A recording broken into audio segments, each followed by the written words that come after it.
De la pulpa al cómic, el antihéroe secuencial. A finales de 1939, Marvel Comics, entonces Timely Comics, introdujo a un personaje que redefinió la moralidad de los superhéroes, Namor the Submariner. Creado por Bill Everett, Namor carecía del altruismo patriótico de sus contemporáneos. Como príncipe de Atlantis, operaba bajo el pragmatismo de un soberano. Stan Lee lo catalogó como el primer antihéroe verdadero, pues no dudaba en causar daños colaterales para proteger a su pueblo. En 1940, la editorial MLJ Comics dio el siguiente paso con The Comet, un científico pionero en fulminar con su visión a sus enemigos, quien por cierto fue el primer superhéroe en morir en la continuidad al ser abatido por la mafia.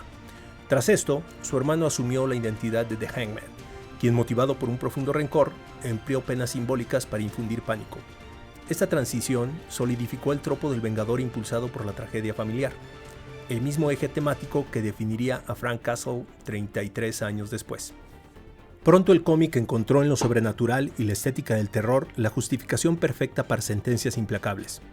Apareció The Spectre, un detective abatido devuelto a la Tierra como el espíritu de la venganza, castigando criminales con tormentos sobrenaturales.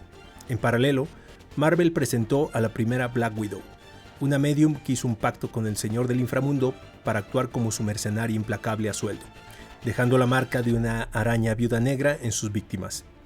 El terror urbano también tuvo su lugar con The Hunchback, un justiciero deforme que extinguía a los políticos corruptos, y Vigilante, un vaquero urbano que importó la justicia implacable del viejo oeste a las calles de Nueva York. Pero justo cuando esta violencia ilustrada llegaba a su punto máximo, la industria gráfica sufrió un freno absoluto. En la década de 1950, liderados por el psiquiatra Frederick Wertham y su libro Seduction of the Innocent, la sociedad estadounidense inició una cruzada afirmando que los cómics fomentaban la delincuencia juvenil. El pánico obligó a las editoriales a someterse a la Comics Code Authority en 1954. Este código draconiano prohibió el contenido explícito, la corrupción policial y el terror.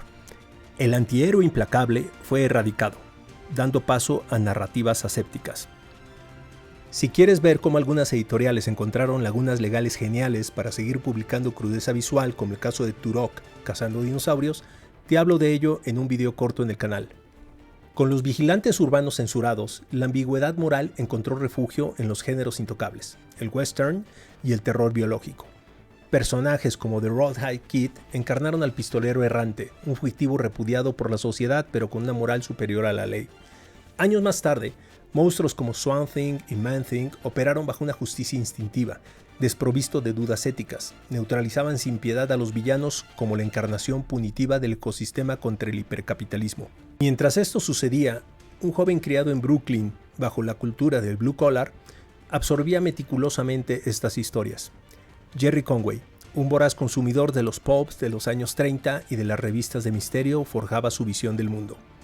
Su devoción por el medio lo llevó a publicar su primera carta de fan en The Fantastic Four número 50, a los 13 años. Era el preludio de un prodigio. Con la llegada de la década de 1970 y la Edad de Bronce, el desencanto nacional por el fracaso en Vietnam y el escándalo de Watergate fracturaron la fe estadounidense en las instituciones. El cómic se infectó de un cinismo necesario. Personajes como Enemy Ace obligaron a los lectores a empatizar con un implacable piloto alemán. El patriotismo se oscureció con The Unknown Soldier, un operativo desfigurado que cruzaba todos los límites éticos por un bien superior, y Manhunter, resucitado para erradicar clones corporativos en un thriller anticapitalista.